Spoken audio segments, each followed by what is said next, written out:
Shivaji, Pranam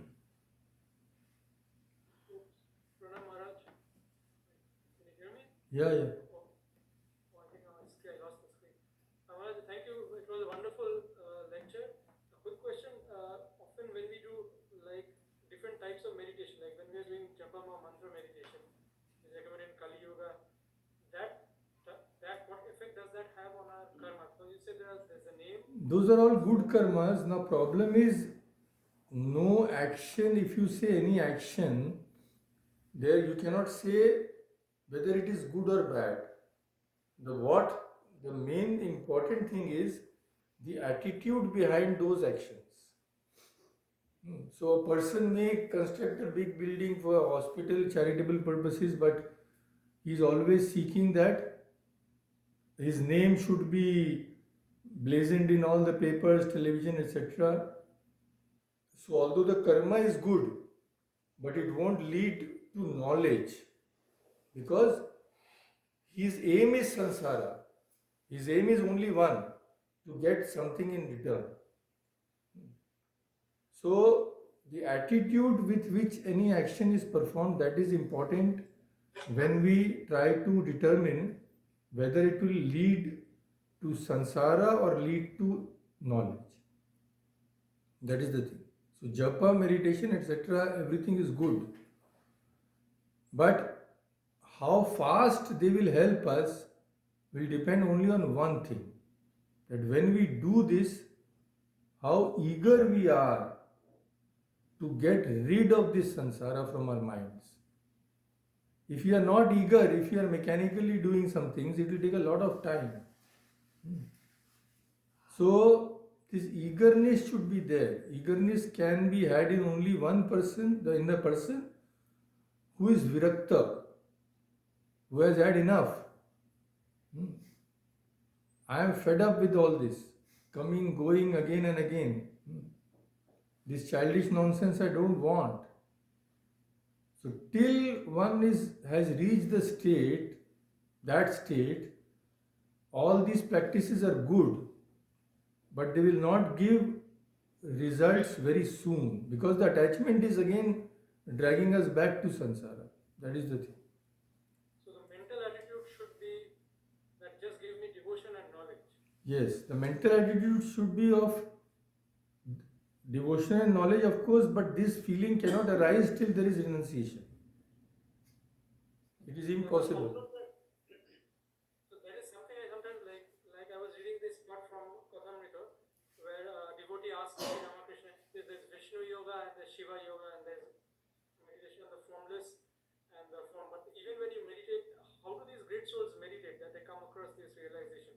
Because I was thinking that if you meditate on a formless, you can meditate on like maybe some light or some sky or skip, but that is also a form. That is also a form. So, formless meditation, we can forget about at least 500 births, we can forget about that. How do these great souls, what do they meditate on that allows them to go beyond? You ask them, I have not reached that state. No, but you must have experienced a lot of. So, problem is first of all, even if they want to tell us, they cannot. These cannot be conveyed like that. How can they tell you what is formless meditation is like? Even simple things, simple experience cannot be conveyed. If I tell you, how did you feel when you ate ice cream yesterday? How can you convey it to me? You have to tell, you will tell me you eat the ice cream yourself. I cannot convey it. So even a simple experience cannot be conveyed. And we don't have to be bothered about how those great souls do. That is far, far away. We should be bothered about how we can see through this ignorance, can see through this play, and develop genuine renunciation. All these practices are only for one thing: removal. Nothing new has to be attained. Atma you don't create, God you can't create. We are always with Him. But this samsara or the attachment has come. So all the practices are only for one thing: purification of the mind. When the mind will become pure, it will be attracted to something which is pure. The samsara is impure. It is not worth our attention. That is the thing. Oh, Nandini has a question. Maharaj, pranam and pranam to all devotees. So what I understood, Maharaj, please correct me if I'm wrong, that we have very little free will, so to speak. So, so the where we come across the term free will, right? So how should we look upon free will? Sri Ramakrishna has very beautifully explained this. See, this question requires a lot of discussion if you want to answer it fully, but naturally we don't have that time. So the best is to take the example of Sri Ramakrishna, that you are free but only till to a certain extent. So he says, suppose you tie a cow so that to a tree or something, so that it does not run away. You tie it with a long rope. So cow has freedom. It can eat grass and all, it can wander also.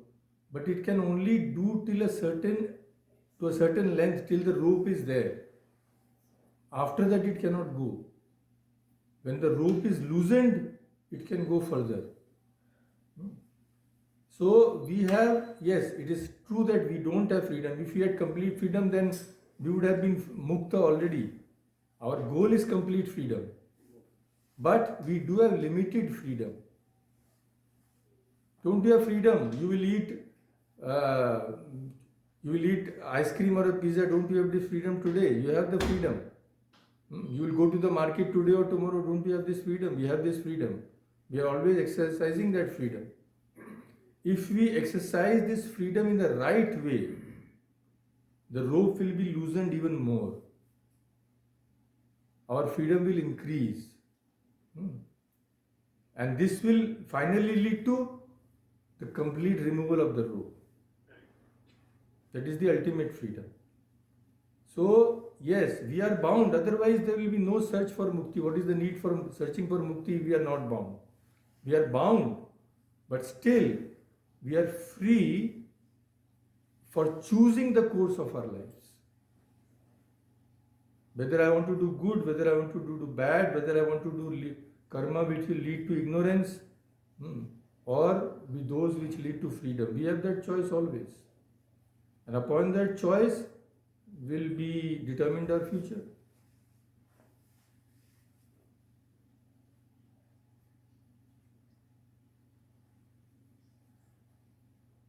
So last but not the least, our Yogi ji, there is nobody beyond the yogi.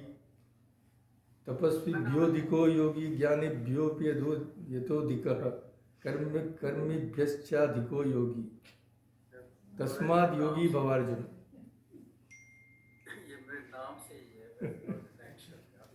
Yeah, but name is not insignificant, Sri Ramakrishna has told. One question that has always sort of confused me was any kind of a thought, even of the ultimate reality, it has to be perceived by whatever senses we have. No. Body. No. How can the reality which is beyond the senses be perceived by the senses?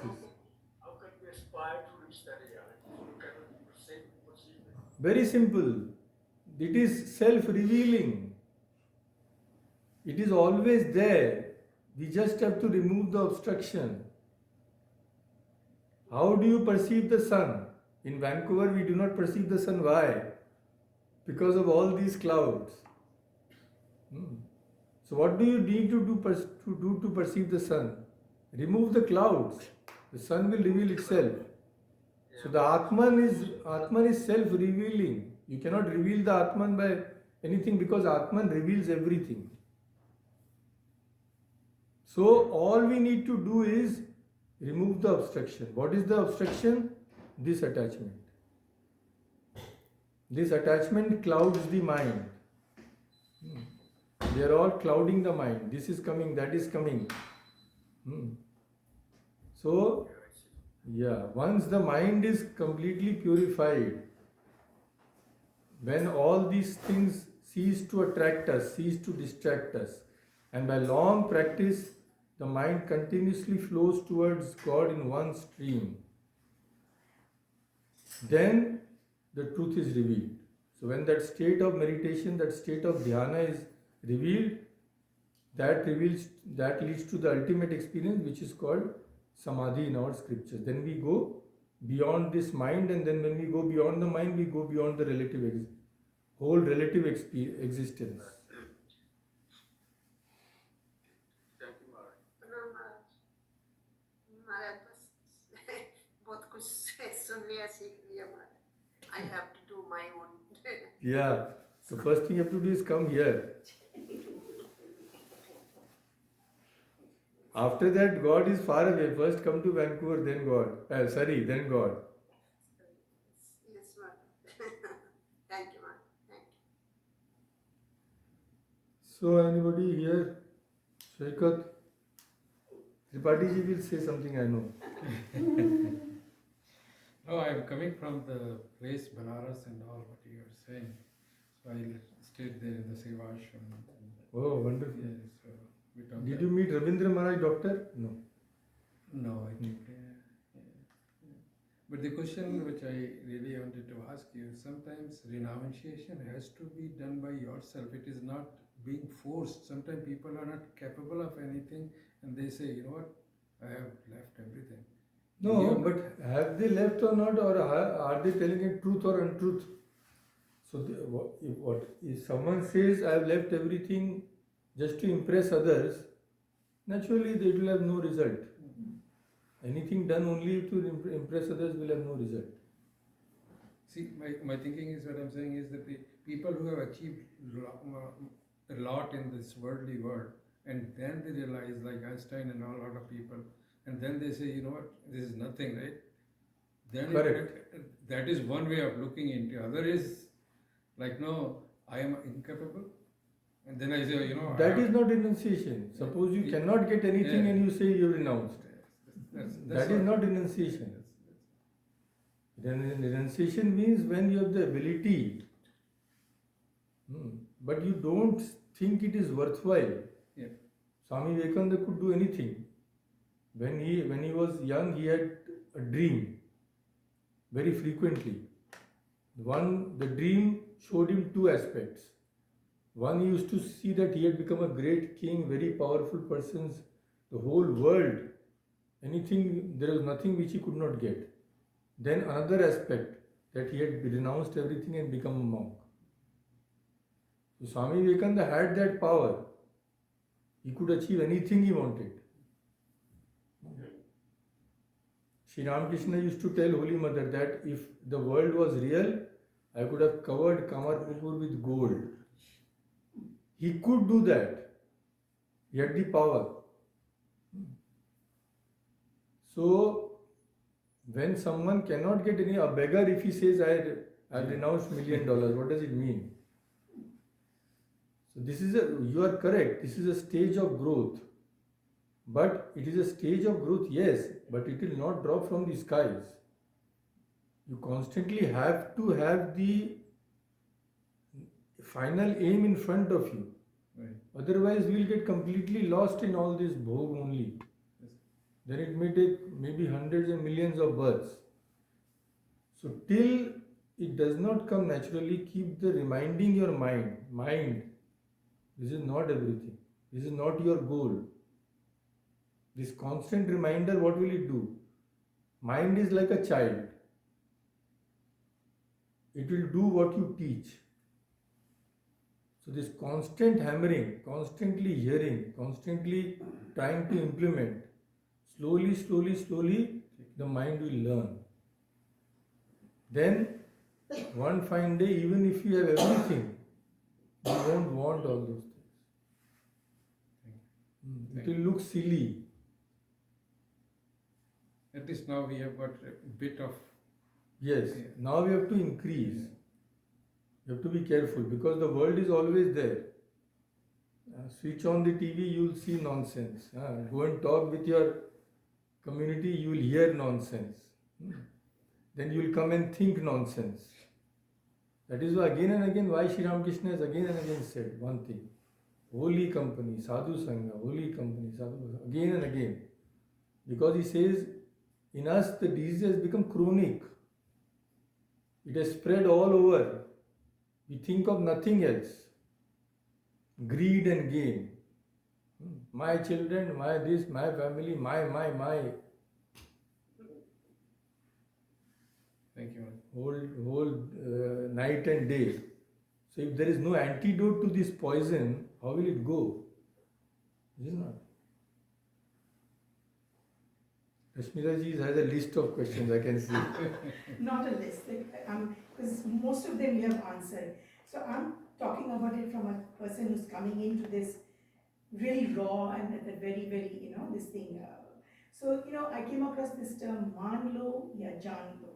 Manlo means you believe. Most of us, majority of us believe there is a God. We believe and then we do things in the ethical way. And then when we come to Vedanta, we know that you have to learn. You have to gain that knowledge. But for a simple person, isn't knowing that God exists and you have faith, isn't that enough? If it does not have a rational basis, see, as Shankaracharya said, there are two types of persons. The second type of persons, which are rare, they have a very strong set of good sanskaras. So they have undergone all this vichar and reasoning and all this in their previous birth. Okay. So even in their young age, when they hear, instantly they believe. And that belief is very firm. That belief changes their lives. So in their case, because they have already finished all that, it doesn't matter. But for a person who is completely new, who is still thinking that can this be true, it may not be true. So if a rational foundation is given to his beliefs, it will be wonderful. That is why Swami Vivekananda's speeches, you see, he goes logically from one point to another. That is why young minds also he appeals. So that is always helping. Again and again Swami Vivekananda has said, reason should support religion. For being religious, you need not throw away reason. If reason is gone, religion is just superstition. Got it. One more? We have time. Many more you can ask, no problem. So I came across this. Till you keep giving those parathas, you can keep on asking. So I came across this Bengali term, and I'm not sure I quite pronouncing it well, but it says, for those who don't understand Bengali, I think it'll be easy. Sharol bhabe dekhle tini shunbe. Sharol dakle. Right? So what is saralta? What is the definition? Saralta with a clean heart, good intentions, good purpose. Who You doesn't are, have that? huh? We all have it, right? We all have that. Oh my goodness. We have no idea of the crookedness in our heart. No idea. Okay. If the heart was simple, then it would have gone straight to God. Simple. This was said by Sri Ramakrishna. Yes. The heart is not at all simple. Okay. So, Sri Ramakrishna said, without much tapasya done in earlier life, a person cannot be simple. He will Simple. speak. What is simplicity? Simplicity, what is simple? Like simple means what? Simple people means come and say doing. things at you, you just walk away. No. That's Simply us, means that way. making your speech one with your thought. That is simplicity. Yes. How? But the test of a simple heart is only one. If you are simple, your mind will automatically be disgusted with the world. Because in this world, what is there? Swamiji says, fair faces and false hearts. He'll be disgusted with all this. At every turn we encounter this. If we are not like them, how can we live with them? The very fact that we are in this samsara shows that we are crooked. So, if we are not crooked, this world will not appeal to us. We will see nothing in it. Yeah, coming back to again the thing that you said about attachment, right? So, take the example of a mother and a child. There has to be attachment, right? No, there does not has to be. But she is responsible for that child, so and it's It was it's been given- attachment. It was attachment which prompted her to have a child. So you are putting the cart before the horse. You are doing something out of attachment. Now you are telling attachment is natural. No? We have made it natural because we have never questioned. All right. The last one. So there's this. I'm going to pronounce it horribly because I don't know a lick of Sanskrit. It says Thita Pragnata. Like, Sthita pragya. that one, right? So, is it possible to achieve that state? Otherwise, Sri Krishna would not have mentioned it. Yes. Yeah, but Yes, but like we are living, it is not possible. not possible, right? Naturally, the whole course of life has to So be that changed. means having like some wisdom, right? Steady wisdom that this world is. That is for. not ordinary wisdom, not the wisdom which gets you dollars. Okay. Okay. That is the spiritual wisdom. Right. Okay. So when a person reaches this, the state that we're all appealing to, not being affected by sorrow or happiness, and is immune to the He challenges. is gone beyond samsara. But does that person lack empathy? No, he becomes much more empathetic than our empathy is just showbaji. One day will say, I am so sad. This one has gone. I am so sad. Next day we'll be celebrating birthday parties, marriages. What sorts of empathy is that? Okay, so it should be empathy without entanglement. Like not. Yeah, he will have empathy but no entanglement. No entanglement. Yeah, So and something like a doctor and his a empathy patient. is true empathy. Because he is identifying himself with all the people. We are identifying only ourselves with this body. Right, right. So we are telling others, yes, I am so sad, so disturbed, this and this happened. So one person told me that Pahalgaon, Yeah. So one person talked to me, I am feeling so sad, something has happened in Pahalgaon. In the evening when I talk, what are you doing? I am eating ice cream. Last one, I Yeah. promise. So Sankhya, I'm listening to your Sankhya lectures, right? So Sankhya states that the clay is the material cause and the potter is the efficient cause, Yeah. right? What is the pot that has been created that keeps getting That is made the and effect. destroyed? Cause and effect, that is the effect. That's the effect. Yeah. So would you consider the pot to be the world? How does this is a completely different topic. How does the world come here? I'm just saying about the efficient cause and the material and the efficient cause. And so the pot, what is the analogy of the pot there? I could not. There the whole topic is conversation is different. Why are you I will bringing come back to samsara it here? later. It just Here, there we are discussing whether the cause, Yeah. the effect is already in the cause or not. Yes. That is called Satkaryavada. Satkaryavada. So we are discussing, yes, it is already there in a seed form. It is potentially already there. Okay. So clay always contained the pot. Means there was always a possibility of it being a pot. A seed always has the possibility of a tree. Otherwise, even a stone could become a tree. Right. Okay, that's it.